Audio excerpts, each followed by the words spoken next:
Bonjour, dans cette vidéo je poursuis la correction du TD numéro 6 de physique quantique, TD qui porte sur l'équation de Schrödinger, la fonction d'onde des particules soumises à un potentiel. Alors on a déjà traité pas mal de choses, la particule libre, la correspondance avec la mécanique quantique via le théorème d'Ehrenfest, le puits quantique de taille finie. Donc à chaque fois on étudie une particule soumise à un potentiel constant par morceau, simplement parce que c'est très facile à résoudre analytiquement, mais évidemment ce ne sont que des approximations de ce qu'est un vrai potentiel auquel sont soumises les particules dans le monde physique réel. Quoi qu'il en soit, ces approximations de potentiel par des fonctions qui sont constantes par morceau donnent une bonne idée des phénomènes typiques auxquels on peut s'attendre. Alors on a déjà vu donc comment la quantification des énergies résultait des conditions aux limites sur les différentes portions du potentiel. Bien évidemment, cette quantification vaut aussi pour des potentiels qui ne sont pas strictement continus par morceaux et donc discontinus ici ou là. Les effets généraux qu'on met en lumière avec ces petits exercices simples sont des effets quantiques fondamentaux qui sont simplement une conséquence de l'équation de Schrödinger, donc qui ne pose pas de difficultés conceptuelles particulières dès lors qu'on a admis ou compris les fondements de la physique quantique.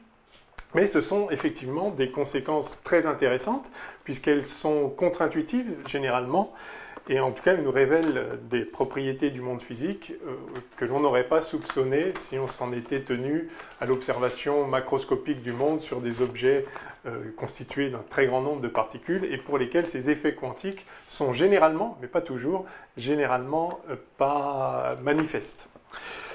Alors, bien, je vais donc continuer ici ce TD numéro 6. Toujours, vous trouverez l'énoncé sous la vidéo, dans les commentaires. Alors, on en était donc à l'exercice numéro 4, qui s'appelle « Puits de potentiel asymétrique infini à gauche ».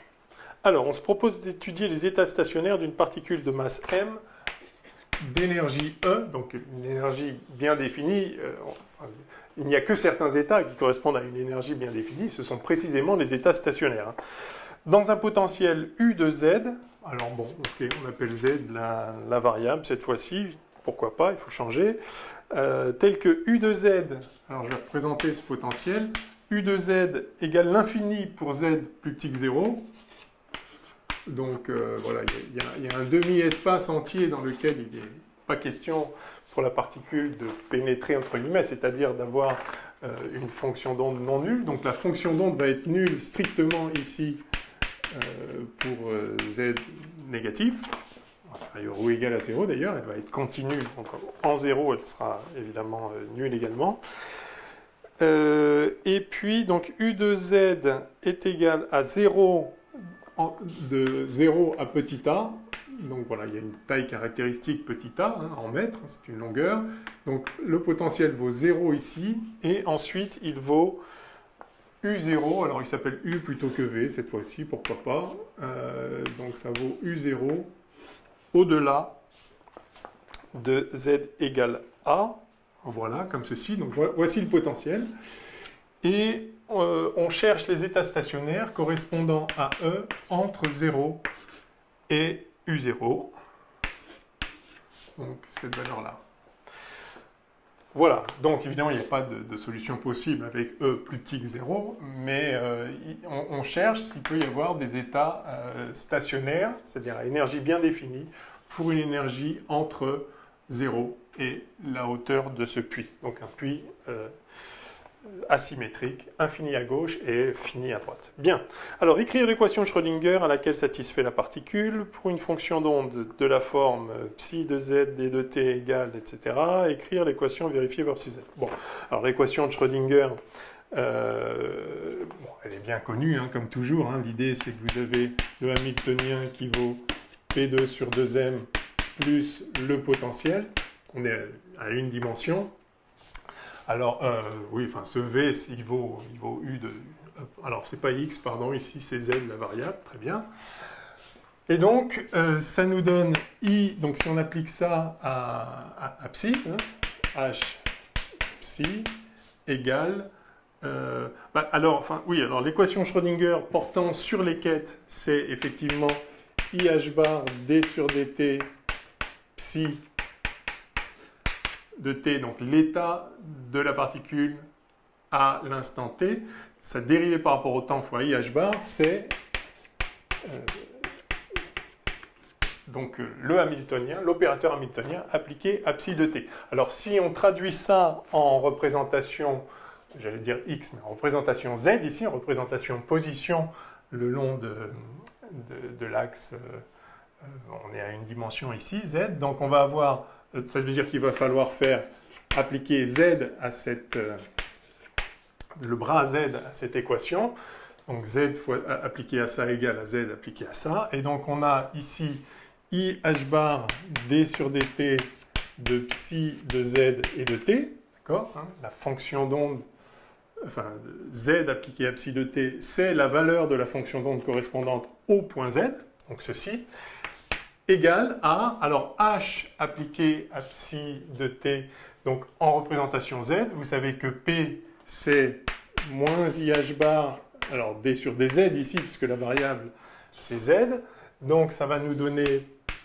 ça au carré sur 2m, donc moins h bar carré sur 2m, d2 sur dz2 de psi de z et de t, plus v de z appliqué à psi, donc plus, je vais l'écrire v de z, bien que ce v, enfin, ou u de z, pardon, il s'appelait u ici, donc j'aurais pu l'écrire u là, plus u de z appliqué à psi de z et de t. Donc voilà l'équation de Schrödinger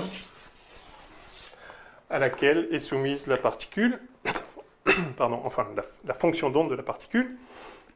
Alors montrer que pour une fonction d'onde sous la forme psi de z et de t égale phi de z e puissance moins iet sur h bar. Donc là, explicitement, on considère une fonction d'onde donc on voit que pour laquelle les variables sont séparables. Donc là, c'est une fonction propre du hamiltonien pour l'énergie E. Alors on va le voir tout de suite d'ailleurs. Hein. Donc si on écrit la fonction d'onde sous cette forme-là, eh bien, alors qu'est-ce qu'on nous demande, hein? Écrire l'équation vérifiée par phi de z. Donc si on écrit ça, alors il suffit de dériver ici. Donc dérivé par rapport au temps, ça va faire sortir moins IE sur h bar, donc fois I h bar, donc moins I fois I, ça fait 1. Donc ça fait simplement E fois tout ça, donc psi de z et de t.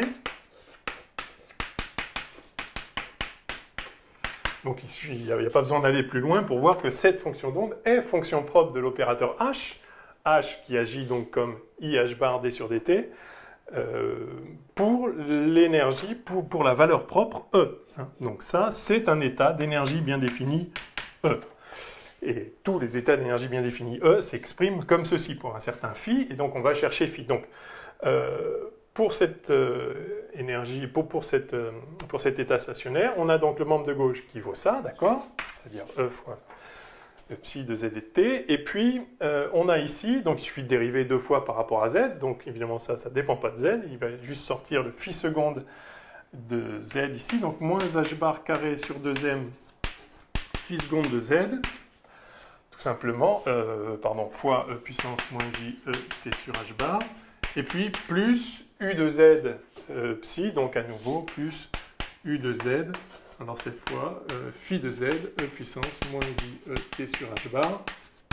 Voilà, et donc, on peut simplifier par e puissance moins i e t sur h bar, qui ne vaut jamais 0, bien sûr, une exponentielle est toujours positive. Et donc, on a l'équation vérifiée par phi seconde, que je vais écrire là. Allons-y. Donc, finalement, on a, alors je vais le mettre de l'autre côté, on a phi seconde de z. Je vais multiplier par 2m sur h bar carré, et donc plus 2m, puisque je suis passé de l'autre côté, donc plus 2m e moins u de z sur h bar carré, phi de z égale 0. Voilà l'équation de Schrödinger qu'on appelle souvent équation de Schrödinger stationnaire. Hein, c'est-à-dire qu'on a supprimé la partie dépendante du temps, puisqu'il s'agit d'une fonction propre avec l'énergie E. Voilà. Donc la partie temporelle pour toute fonction d'onde d'énergie E évolue comme ceci. La partie est donnée par ceci. La partie spatiale vérifie cette équation-là. Bien. Alors ça, on a déjà vu 1000 fois dans 1000 exercices d'application différents. Donc, je pense que ça ne vous pose plus aucun problème, j'espère. Alors, montrer que sa résolution conduit à, donc la résolution de cette équation, conduit à phi2a. Alors, 2, il y a un indice 2 et un indice 3. Donc ça correspond aux différentes régions. Donc ça, c'est la région 1, ça, c'est la région 2, et ça, c'est la région 3. Donc, dans la région 2, eh bien, U de Z vaut 0. Par conséquent, on a, je vais mettre ici, dans la région 2, on a phi seconde de Z plus 2me sur h bar carré. Je vais même écrire directement, voilà, ça, phi de Z égale 0. Hein, où je reconnais, alors comment on nous dit de l'appeler celui-là? Petit k, apparemment. Voilà, donc ça, c'est un petit k. Hein, donc on définit k comme étant racine de 2me sur h bar. Par conséquent, ici, on a k au carré. Et donc, cette équation s'intègre trivialement, comme on le sait. Alors, on peut l'écrire de différentes façons. On peut écrire, je vais écrire les trois pour que vous ayez bien en tête. A, E puissance, IKZ plus B, E puissance, moins IKZ. Ou bien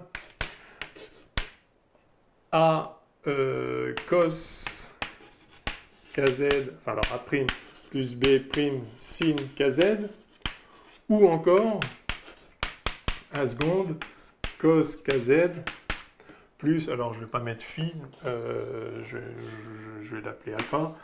Ah, voilà trois formes génériques qui sont la même solution générique de cette équation différentielle, hein, simplement groupée différemment. Hein. Vous savez bien qu'un cosinus, c'est une somme de ça et de ça. Enfin, c'est ça plus ça divisé par 2. Le sinus, c'est ça plus ça divisé par 2i. Donc, cette forme peut s'écrire comme ça, celle-ci peut s'écrire comme ça, et celle-ci peut s'écrire comme ça, hein, simplement avec une petite formule trigonométrique standard. Hein. Donc, c'est trois façons différentes qui donnent toutes les solutions possibles, s'écrivent soit comme ça pour toutes les valeurs possibles de A et de B, valeurs complexes, ou bien comme ça pour toutes les valeurs possibles de A' et B', ou bien comme ça pour toutes les valeurs possibles de alpha seconde, de A seconde et alpha. Donc, dans les deux cas, il y a deux constantes d'intégration, et l'ensemble de toutes les fonctions pour toutes les valeurs possibles de ces constantes d'intégration est le même dans les trois cas. Alors là, on nous demande de montrer qu'on peut écrire la solution ici dans la région 2 sous cette forme-là, donc on va s'y tenir. Alors avec le sinus ou avec le cosinus, d'ailleurs là on nous propose le sinus en fait, mais c'est pareil, hein, il suffit d'ajouter pi sur 2 à la fonction d'onde, hein, pardon, à la phase dans le sinus. Donc on nous demande de l'écrire comme ceci, A sinus de kz plus B. Donc c'est bien effectivement une solution générique de ça. Il suffit bon, bref, on peut aussi dériver ça deux fois et voir que ça marche. Ok, dans la région 3, alors dans la région 3, le U ne vaut plus 0, mais vaut U0. Par conséquent, la fonction d'onde, l'équation portant sur la fonction d'onde s'écrit, je vais l'écrire, alors on me demande de l'appeler grand K cette fois-ci, grand K grand K carré phi de Z, où grand K, c'est racine de 2m E moins U0. Ah, pardon. En fait, on a dit que E était plus petit que U0. Donc, je vais faire l'inverse. Je vais faire U0 moins E. Voilà, donc ça, c'est bien un nombre réel positif sur h bar carré. Et du coup, par contre, si je mets ça au carré, j'obtiens moins ceci. Hein. Donc c'est moins ici K2 phi de z. Donc voilà la forme de l'équation de Schrödinger dans la région 3. Et par conséquent, les solutions de ça, c'est plus avec le i, mais c'est directement, enfin, c'est une combinaison linéaire de e puissance kz et e puissance moins kz. Et donc, ben voilà, la solution générale, la voici. On va l'écrire sous la forme qu'il nous demande. Alors, on va mettre l'indice 3, ici c'est l'indice 2. Voilà, donc, b e puissance grand KI, alors grand KX, non, grand KZ, bien sûr, et plus C e puissance moins grand KZ. Voilà. Donc on a la solution générale dans la région 2, dans la région 3, évidemment dans la région 1, la solution est claire, c'est tout simplement psi 1 de Z égale 0, strictement 0 partout. Il y aurait, vous vous souvenez, il y aurait une légère pénétration dans la barrière ici, enfin dans la barrière de potentiel en décroissance exponentielle, si la barrière n'était pas infinie, mais la longueur de pénétration est proportionnelle à la hauteur de la barrière. Donc dans la modélisation d'une barrière infinie, cette pénétration tend vers 0, et donc il n'y a strictement aucune valeur non nulle de psi dans la barrière. Bien, alors donner k et grand K en fonction de l'énergie de la particule, donc c'est fait. Écrire les conditions que doit satisfaire la fonction d'onde en tout point du domaine. Donc, comme vous savez, psi est continu et psi prime est continu. Alors, sauf, c'est la seule exception que l'on tolère, enfin que la physique impose ici, c'est que la dérivée de la fonction d'onde en 0 n'est pas nécessairement continue, uniquement parce qu'en fait, psi est identiquement nul ici, c'est-à-dire que la barrière est infinie. Si, encore une fois, on n'avait pas une barrière infinie, mais simplement une barrière très très grande, alors on aurait une pénétration de la fonction d'onde dans la barrière sur une taille d'autant plus petite que la hauteur est grande, et donc on pourrait ici ajuster, raccorder, assurer la continuité non seulement de la fonction d'onde, mais aussi de sa dérivée, en ajustant comme il faut les choses ici. Mais dans la limite, évidemment non physique, où cette barrière est infinie, alors on n'a plus d'ajustement possible ici de la dérivée, et par conséquent, ça entraîne une discontinuité en fait, de la dérivée en 0. Évidemment, à gauche, la dérivée, c'est strictement 0, mais là, la fonction d'onde peut démarrer avec une pente quelconque. Donc, on rompt l'exigence de continuité de la dérivée, mais c'est simplement une conséquence de cette modélisation abusive, excessivement abusive, c'est déjà abusif de considérer qu'on a des potentiels constants par morceau, mais ça n'empêche pas d'établir la continuité. Par contre, quand en plus on met la valeur du potentiel égale à l'infini, là on peut plus quand même assurer cette continuité. Donc voilà, ça il faut juste vous en souvenir. Ceci est vrai, donc sauf en 0. Donc on va écrire que la fonction d'onde est continue ici, elle est continue quand même, sa dérivée n'est pas nécessairement continue, mais elle est continue, c'est-à-dire qu'on a psi2 de 0 qui est égal à 0, donc voilà la première condition. Évidemment ici, psi2 en petit a est égal à psi3 en petit a, et troisième condition, donc psi'2 en petit a est égal à psi'3 en petit a. Voilà, donc on a en fait 3 conditions et non pas 4, mais simplement parce que psi est déjà tout intégré pour z plus petit que 0, ça vaut 0, point final. Donc il n'y a pas besoin, il n'y a pas à appliquer une condition supplémentaire pour déterminer la valeur de la fonction d'onde, elle est déterminée à l'avance, donc on a une condition de moins. On peut aussi le voir de cette façon-là. Bien, alors qu'est-ce qu'on nous demande d'autre? En déduire. Alors, écrire les conditions. Donc on va écrire ça explicitement. Ah, j'ai effacé. Non, c'est bon, je n'ai pas effacé psi2. Donc en 0, ça doit faire 0. Donc b égale 0, tout simplement. Hein. D'accord? Donc petit b égale 0. Donc en fait, on a phi de z qui vaut a sin kz. Ça c'est facile, hein, puisque le sinus en 0 vaut 0. Et puis ensuite, donc on a psi... Ah, je l'ai effacé quand même. Bah, enfin oui, psi 2 vaut ça. Donc en A, en Z égale A, ça fait A sin Ka, hein, la valeur de psi 2 en A, qui vaut, eh bien, ça en A, c'est-à-dire BEKA plus CE moins KA. Oui, alors, il ne nous le demande pas tout de suite, mais trouver la relation. Écoutez, on va tout de suite... C'est bizarre que... C'était pas précisé avant, mais vu que l'énergie est plus petite que U0, on a effectivement une solution de ce type-là, et là, ici, il est clair que ça, pour z tendant vers l'infini, ça va diverger. Donc ça n'a aucun sens physique.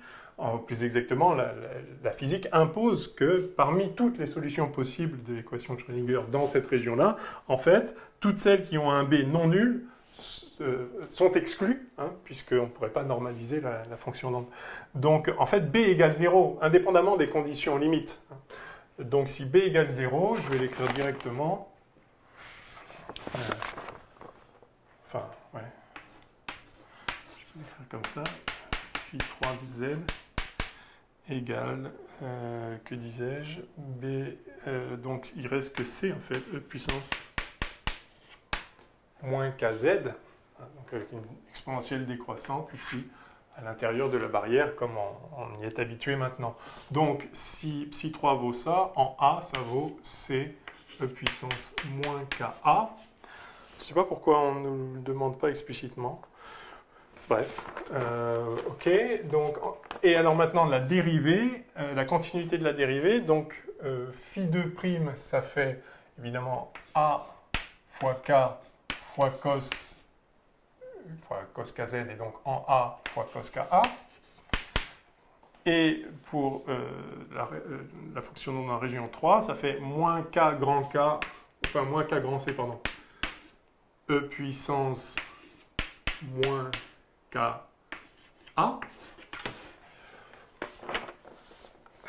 Ok, donc en déduire son expression, l'expression du courant en tous les points du domaine, en déduire son expression en fonction de K, grand K, petit a et de grand A déterminé A. Alors la fonction d'onde, on parle de quoi? En déduire conditions qui doivent se satisfaire. Oui, bon, bah alors, très bien.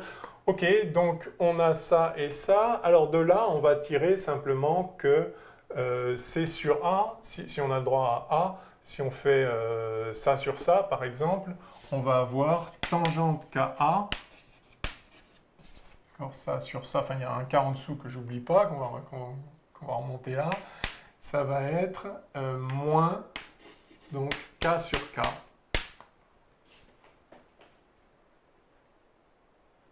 C'est ça? Oui. Et en déduire son expression en fonction de K grand K1. C'est posé de façon un peu étrange, ou alors je ne suis pas en phase avec l'esprit de l'exercice. On va voir, on va essayer. Bon, en tout cas, ceci n'est pas faux, mais on nous demande...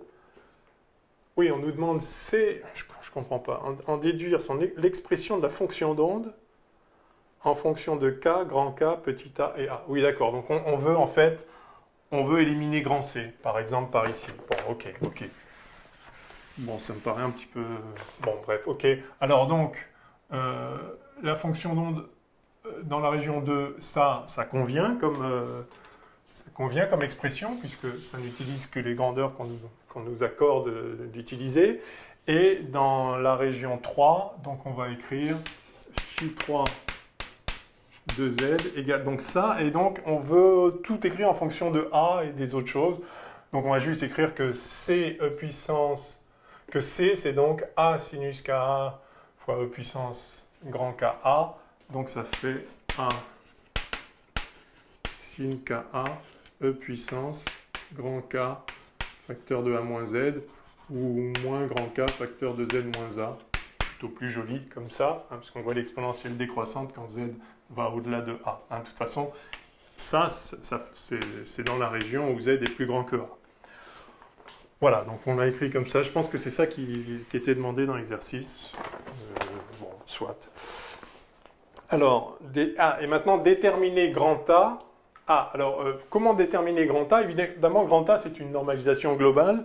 Donc, je suppose qu'on nous demande de déterminer grand A pour avoir une fonction d'onde normalisée. Alors, allons-y. Ça veut dire qu'il faut faire l'intégrale. Alors, fonction d'onde normalisée, ça veut dire que la somme de module carré de psi de z dz, de 0, enfin, moins l'infini à plus l'infini, mais en dessous de 0, ça fait 0. Donc, de 0 à l'infini, ça doit être égal à 1. Alors, on va sommer de 0 à a, puis de a à l'infini. Donc, de 0 à a, plus, pareil, de a à l'infini. Hein, je note comme ça. Alors, module de ça au carré, voilà, la fonction d'onde est réelle en l'occurrence, donc c'est juste ce carré-là. Donc, ça fait A2, la somme de 0 à a de sinus kz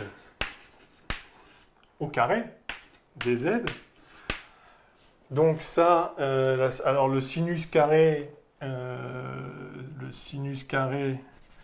vous savez que c'est, donc on a sin carré moins, non, on a, pardon, je ne suis pas très fort en trigonométrie, donc cos carré moins sin carré, ça fait cos de 2 fois la chose, et évidemment avec le plus ça fait 1, donc sin carré, c'est ça moins ça, donc ça fait 1 moins cos de 2kz sur 2. Ça moins ça fait 1 plus, non, 1 moins, oui c'est ça, et donc on l'a 2 fois, donc sur 2, ok, donc on va mettre a carré sur 2, facteur de, je vais remplacer directement, 1 moins cos de 2kz dz. Et donc, bon, on verra, enfin si, on va voir tout de suite. Donc ça fait, évidemment, le premier terme s'intègre en A, et le deuxième terme s'intègre en sinus, donc 1 sur 2k sinus de 2kz à prendre entre 0 et A, et attention, il y a un signe moins, oui c'est ça, pas d'intention particulière, donc en 0 ça fait 0, donc ici ça fait A moins sinus de 2ka sur 2k, donc ce premier terme, ça fait A carré sur 2 facteur de A moins sinus de 2ka sur 2k. Alors je vais même mettre le A en facteur, ce sera plus joli, facteur de 1 moins sinus de 2ka sur 2ka. Donc là, il y a un sinus cardinal ici de 2ka. Bon, ok, ça c'est le premier terme. Et le deuxième terme, c'est donc l'intégration de ceci de A à l'infini. Et donc là, évidemment, ça fait A. Sinus k est une constante à ce stade, hein, puisqu'on intègre sur z. Et donc on a juste cette exponentielle. Donc ça fait moins 1 sur k e puissance moins k z moins a, tout ça à prendre entre petit a et l'infini. Donc évidemment à l'infini, ça fait 0. En a, ça fait e puissance, ça fait 1. Hein, parce que a e puissance 0, ça fait 1. Alors avec le signe moins, attention, moins, donc ça fait bien plus. Donc ceci est en fait égal à a sinus ka sur grand K. Ah bon? Ah, non, je me disais, il y a un problème, c'est pas homogène. Oui, j'ai pas mis ça au carré. Donc, pardon, c'est le module au carré qu'on va intégrer, donc à cela ne tienne. On va mettre... Oui, pardon.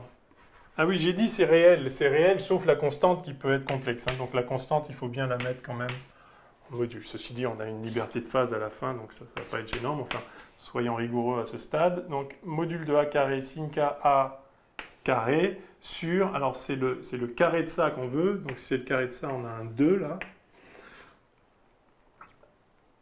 Et donc un 2 ici aussi sur 2k.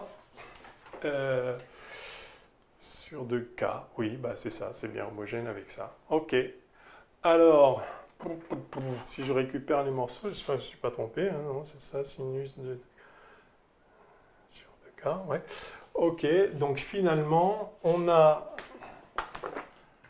je vais écrire là, la norme de notre fonction d'onde, là, qui vaut, alors, module de A carré sur 2, facteur de fois A, petit a, facteur de 1 moins sinus de 2Ka sur 2Ka,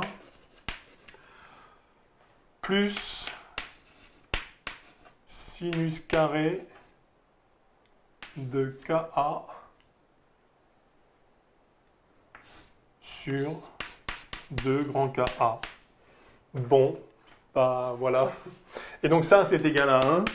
Et donc A, c'est égal à, enfin son module au carré, c'est égal à 2 sur ça. Et donc on peut prendre A réel par exemple. Et donc on a A qui vaut racine de 2 sur tout ça. Bon, je ne vois pas trop l'intérêt à ce stade. C'était peut-être juste pour faire calculer. Donc, je vais l'appeler A, moi. Hein, on s'en fiche, c'est une normalisation. Ça ne va rien changer à la physique qu'on peut être amené à faire après. Donc, voilà, on l'a fait. Je ne garantis pas que ce soit juste d'ailleurs, parce que je n'ai pas fait très attention. Mais enfin, bon, voilà, ça vaut ce que ça vaut. Bon, oui, ça vaut ce que ça vaut. Ok. Alors, je le laisse un petit peu en bas juste encore, histoire de voir si on a besoin quelque part, mais je ne vois pas pourquoi on en aurait besoin, c'est pas grand intérêt. Alors, en remarquant... Non, pardon, trouver la relation entre petit k et grand K pour qu'il existe des états stationnaires liés, montrer à partir de cette relation que la condition de quantification s'écrit tangente Ka égale moins K sur grand K. Ben, en fait, c'est ça, on vient de le faire. D'accord. Il existe des états liés, c'est-à-dire pour E, donc plus petit que U0, c'était ce qui était demandé dès le début. Donc il est assez mal posé cet exercice, parce que du coup on commence à se demander si la question d'avant, il ne fallait pas le faire dans le cas complètement général, mais alors il ne fallait pas nous dire à la première ligne qu'on se place dans E plus petit que U0. Bref, donc effectivement, pour qu'il existe des états liés, il faut que cette fonction, phi2 et phi3 puissent être accordées comme il se doit. Et on a vu que ça impose ça et ça, donc ça impose ça. Donc il n'y a rien d'autre à en dire. Il ne peut y avoir un état lié d'énergie, enfin un état stationnaire d'énergie bien défini E, que si tangente Ka égale moins K sur grand K. Alors évidemment, il n'y a pas E là-dedans, mais si, il y a E là-dedans. Hein. E est là-dedans parce que K, vous vous rappelez, c'est racine de 2me sur h bar, et grand K, c'est racine de 2m u0 moins e sur h bar. Donc cette condition est une condition sur E en réalité. Hein. Il faut que tangente de...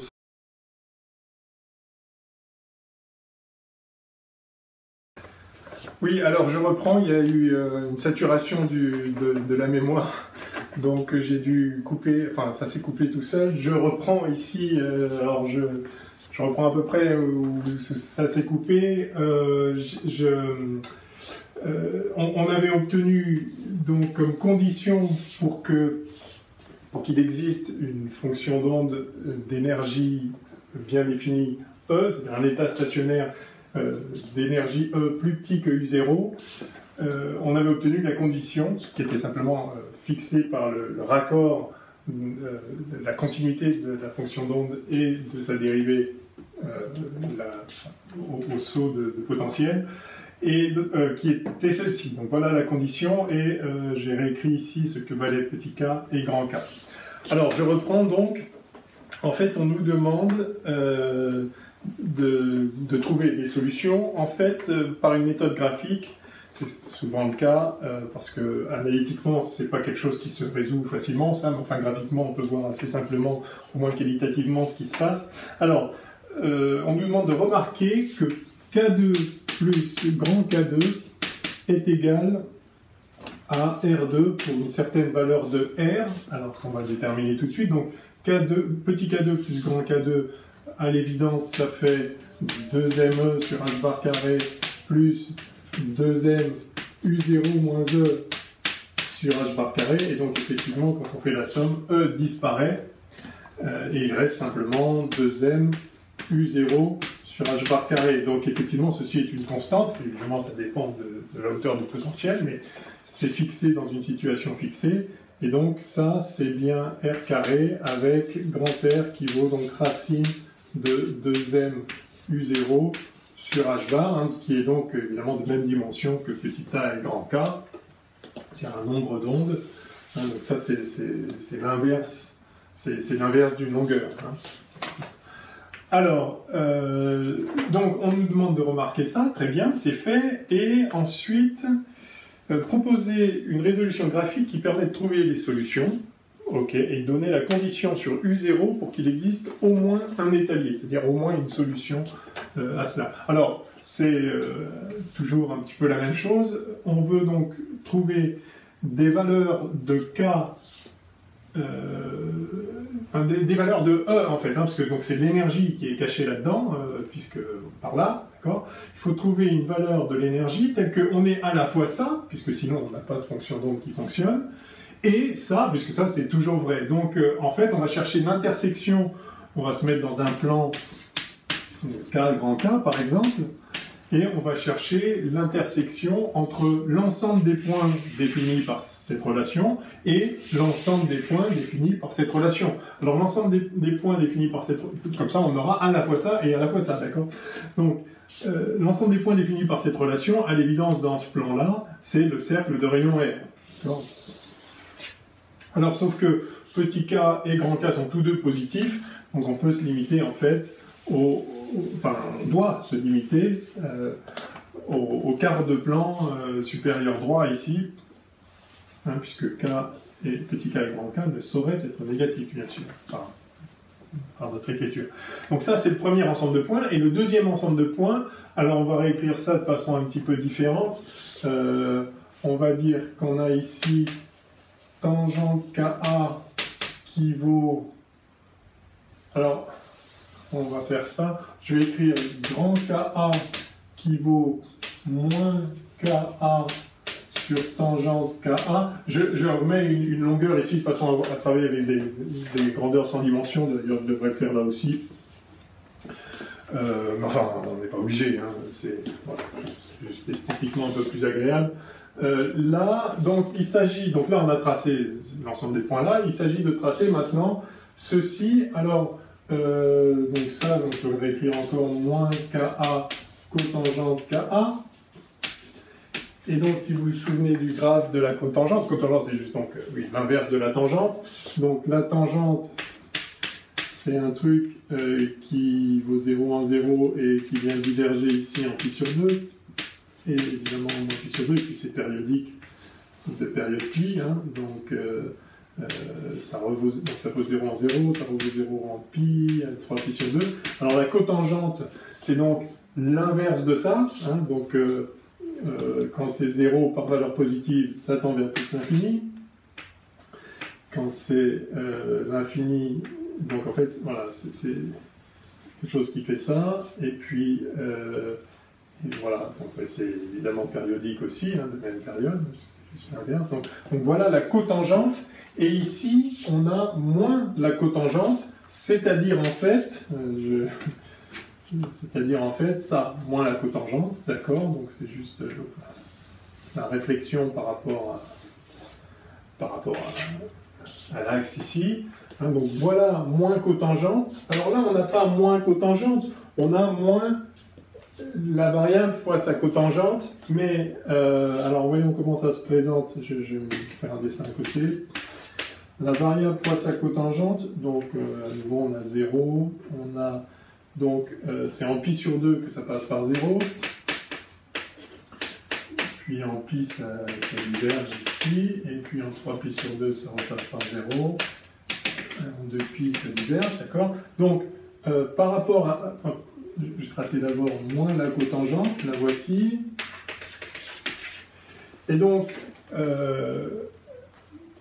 moins la cotangente fois la variable, ça va être, donc on multiplie par un nombre petit, par un nombre plus petit que 1, tant qu'on est entre 0 et 1, et puis après par un nombre plus grand que 1, mais enfin en 0, ça continue à valoir 0 bien sûr, je vais prendre encore une autre couleur, je vais prendre du bleu, tiens. Donc ça va passer par là, simplement c'est un truc qui va être...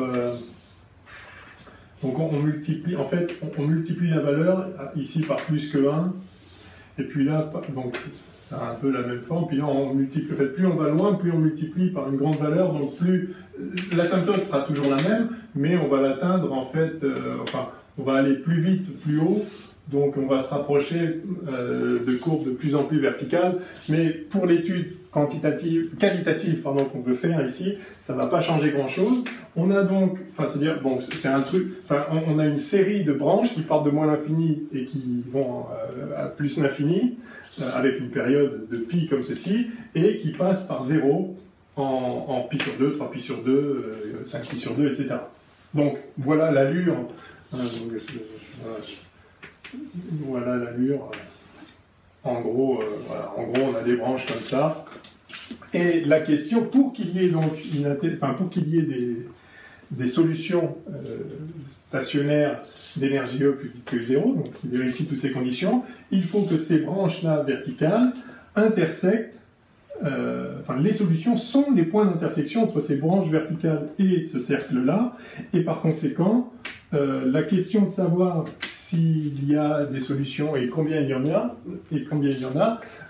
revient à la question de savoir sur ce graphe-là quel est le rayon du cercle. Si le rayon du cercle est tout petit, eh bien il n'y aura pas d'intersection. Si le rayon du cercle est grand, eh bien il y aura une intersection ici, là, là, là, là. Donc il y aura autant d'intersections qu'il y a de branches de ce moins cotangente dans l'intervalle 0 grand R.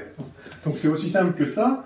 Par conséquent, la question qu'on nous pose, c'est simplement à quelles conditions y a-t-il au moins un état lié? Eh bien, ça veut dire qu'il faut que la première branche ne passe pas au-delà du marrage ici du quart de cercle. Hein. Donc, à la limite, il faut que ce point-là soit en fait pi sur 2. D'accord. L'endroit où la première branche traverse pour la première fois donc l'axe des x ici, l'axe K. Donc la condition elle est très simple à écrire. Donc, je vais noter la condition. La condition cherchée, je n'écris pas la phrase en entier, c'est donc on veut que R, ça c'est le rayon du cercle en fait, on veut que R soit, alors enfin oui, si on l'écrit là-dedans, voilà. Il faut que RA, d'accord, on a tout adimensionné là, il faut que R fois A soit plus grand, soit plus grand, au moins égal à pi sur 2, c'est-à-dire que R soit, si vous voulez pas mettre le A là-dedans, à ce moment-là on trouve qu'il faut R plus grand que pi sur 2, ça évidemment c'est la même condition. Donc voilà la condition cherchée. Alors on va l'écrire en termes de E, hein, parce que c'est une condition sur l'énergie, sur U0, c'est une condition sur U0, R ne dépend que de U0. Je vais effacer tout ça, je crois qu'on n'en a plus besoin. Et donc ça c'est bon, R est ici, divisé par H bar bien sûr. Donc la condition c'est ça au carré plus grand que pi2 sur 4a2 aussi, on peut le voir comme ça, donc ça fait U0 supérieur ou égal à pi2, je remonte le h bar carré là, sur donc 4 fois 2, 8 m a carré. Donc voilà la condition cherchée. Il y aura un état lié dans ce semi-puits de potentiel, là, enfin dans ce puits de potentiel semi-infini, pardon, uniquement si U0 est suffisamment grand ou si A est suffisamment petit. Hein, c'est pareil, c'est-à-dire, soit vous avez un A qui vaut ce qu'il vaut et il faut être assez haut, bon là c'est infini, il faut être assez haut pour qu'on puisse loger un état lié là-dedans, ou alors, si c'est l'inverse, donc là, c'est si A est fixé, alors il faut être suffisamment haut, ou bien si au contraire c'est U0 qui est fixé, c'est-à-dire la profondeur du puits, alors il faut que A soit suffisamment petit pour venir pouvoir loger ici un étalier qui ne s'échappe pas en quelque sorte. Voilà. Alors, il peut y en avoir plusieurs, hein. Plus cette grandeur, plus U0 va être grand devant ça, plus il va y avoir de branches qui vont venir intersecter le cercle K2 plus K2 égale à R2. Voilà. Et donc, si vous avez une situation, un A encore plus petit, eh bien vous allez pouvoir caser de plus en plus d'étaliers avant que ça ne s'échappe. Si je peux dire, enfin, c'est un petit peu de façon un peu cavalière, ou bien donc à nouveau, si c'est A qui est fixé, la taille du potentiel, alors plus vous montez haut le potentiel, plus vous allez aussi pouvoir capturer des tailles liées ici dans le puits. Bon. Voilà. Alors, qu'est-ce qu'on nous demande ensuite? Alors, on nous dit que ce modèle de potentiel peut être utilisé pour décrire l'interaction entre un atome d'hydrogène et un atome de chlore. Ok. Donc, oui, alors, là, on voit tout de suite que c'est quelque chose de simplifié. En fait, dans une situation type atome d'hydrogène et de chlore, hein, HCl, on va avoir...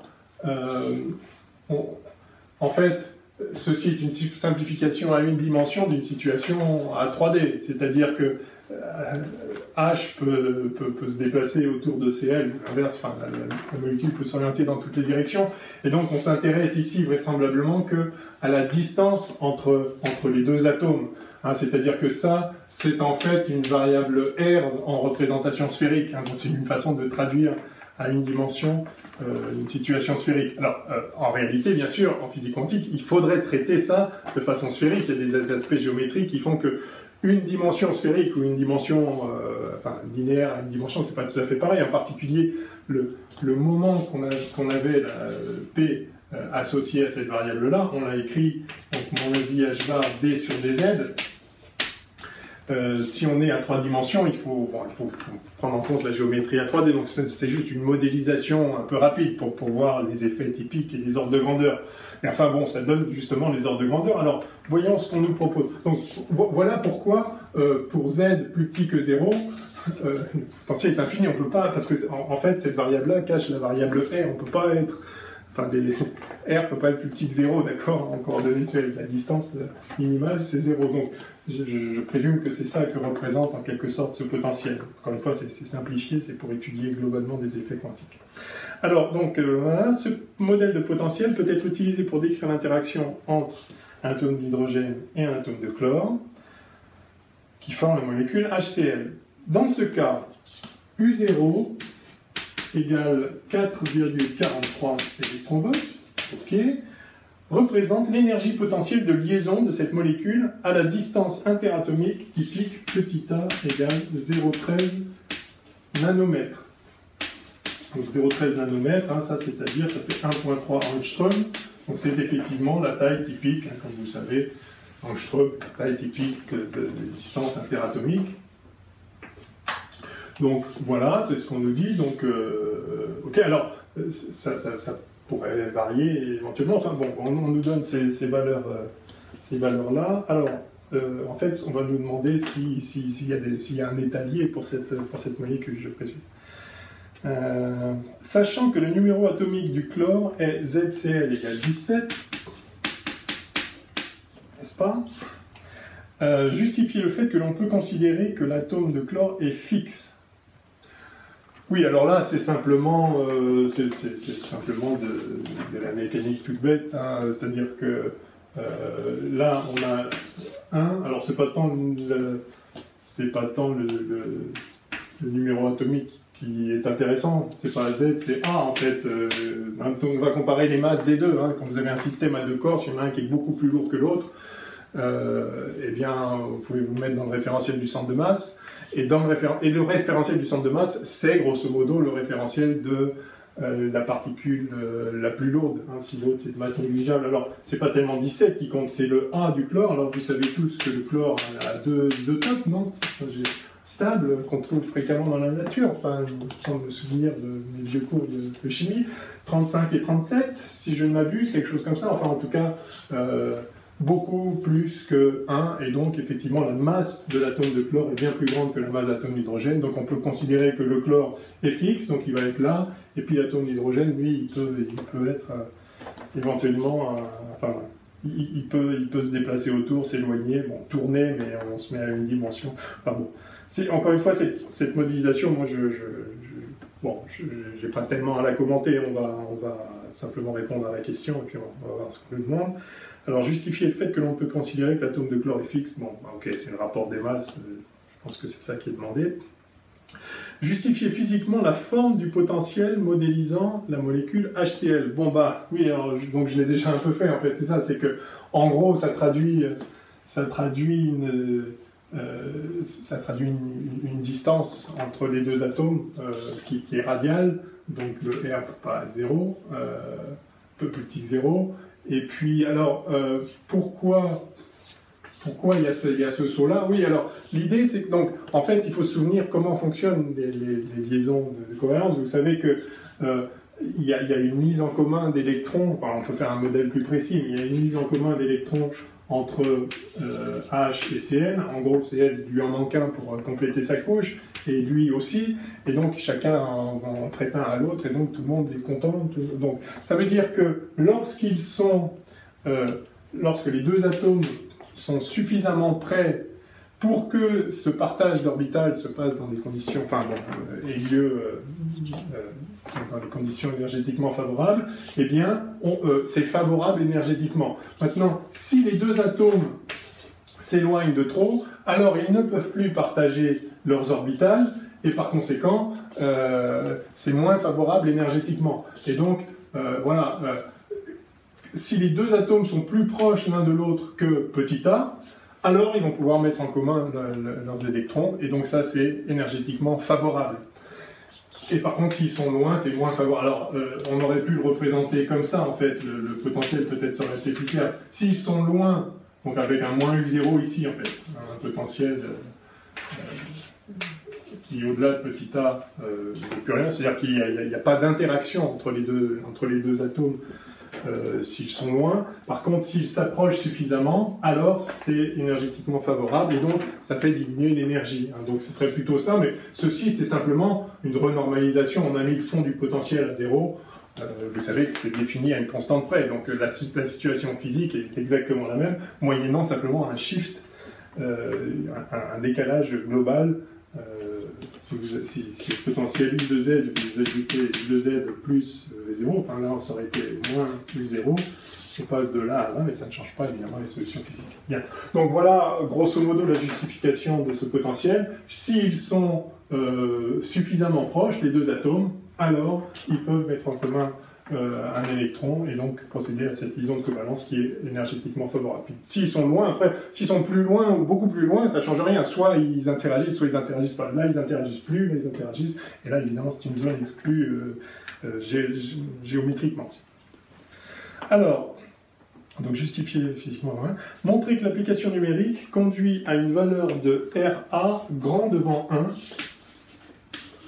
Alors le R en question, donc c'était, enfin voilà, c'était lui là, donc ça c'est racine, on va appeler de 2m U0 le tout sur H bar fois petit a, donc on veut montrer que ça c'est grand devant 1, et puis donner une approximation pour obtenir les premières valeurs de K et donc de l'énergie.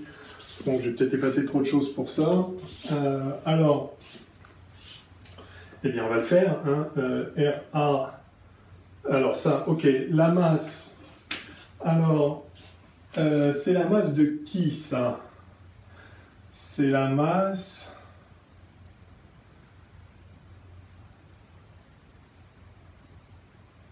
C'est la masse de qui?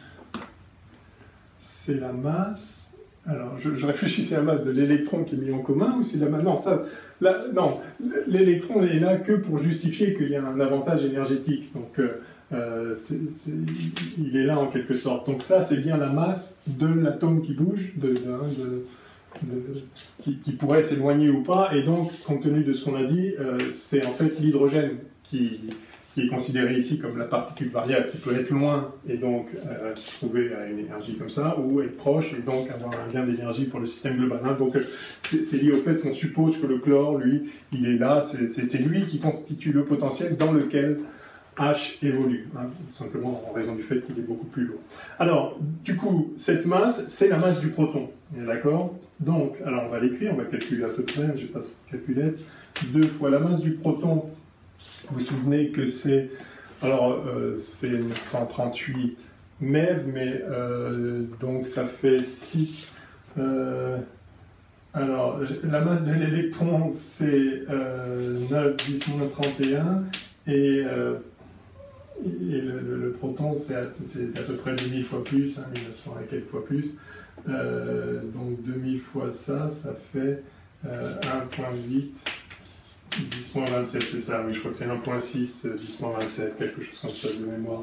Enfin, on va prendre 2, 10-27, parce qu'on prend une racine, ça va être sympathique, là. Non, pas si sympathique, bon, enfin bref, bon, on va voir. Ah ben, enfin oui, d'accord, fois U0, alors U0 c'est 4. Alors, ah bah on aurait pu, non, 4, moi je vais mettre 4, hein, en électronvolts, donc fois 1.6 10-19 pour l'avoir en joules, d'accord? Et il faudra prendre la racine de ça, divisé par h bar, c'est-à-dire à peu près 10-34, hein, 0,5 10-34. Il ne faut pas oublier de multiplier ensuite par A. Je vais mettre fois 1 ici, voilà. Et donc, ça donne...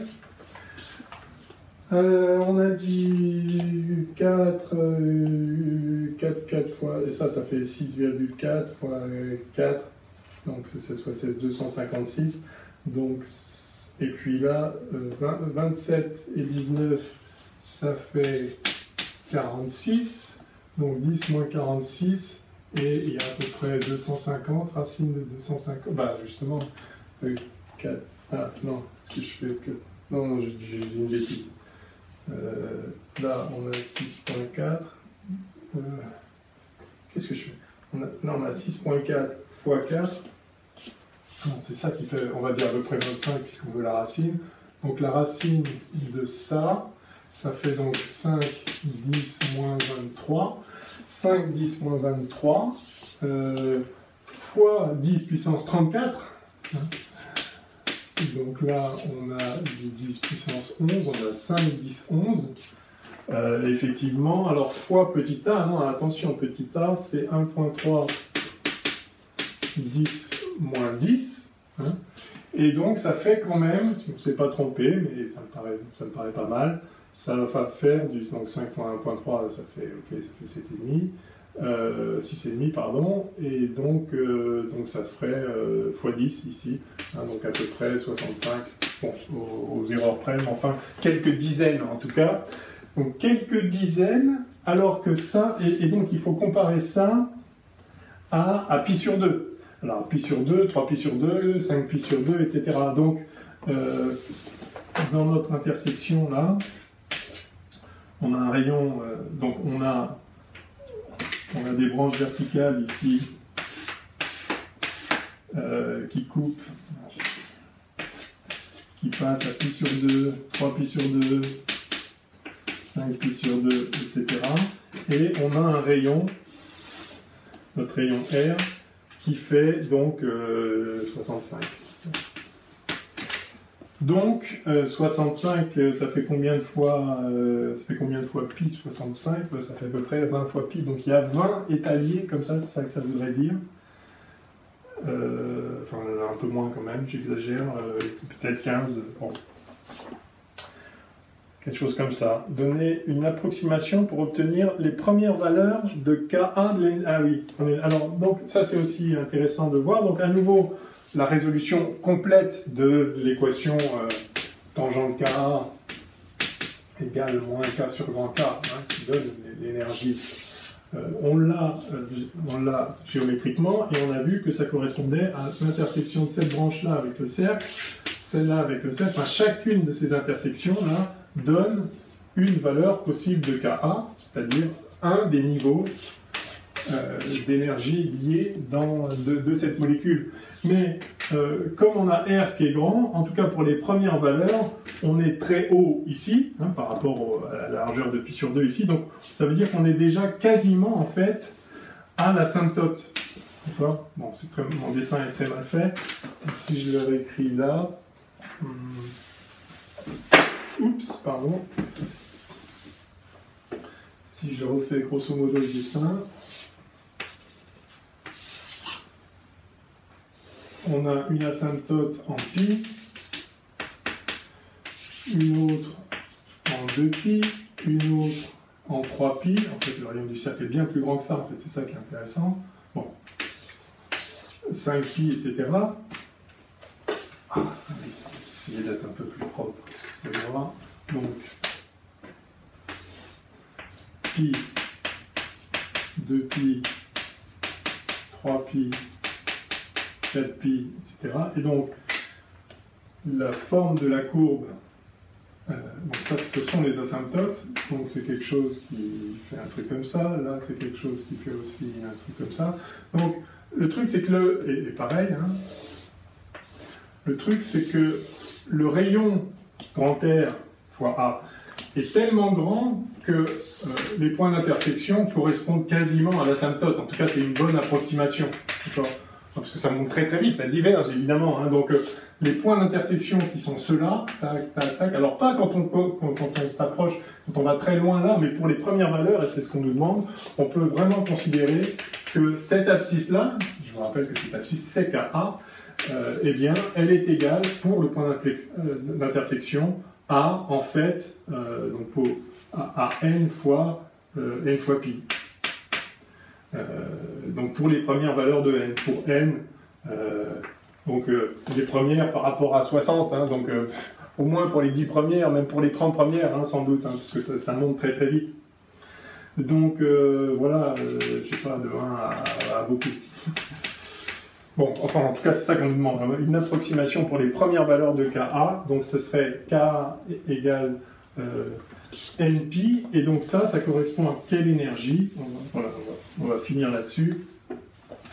Ka, je vous rappelle que K, en fait, c'est racine de 2me sur h bar, donc Kn, voilà, ça c'est égal à NP sur 1. Donc ça fait des énergies pour les premiers niveaux liés ici, qui est simplement h bar carré pi 2 sur 2m A2 fois n2. Hein. Donc c'est proportionnel à n carré ici.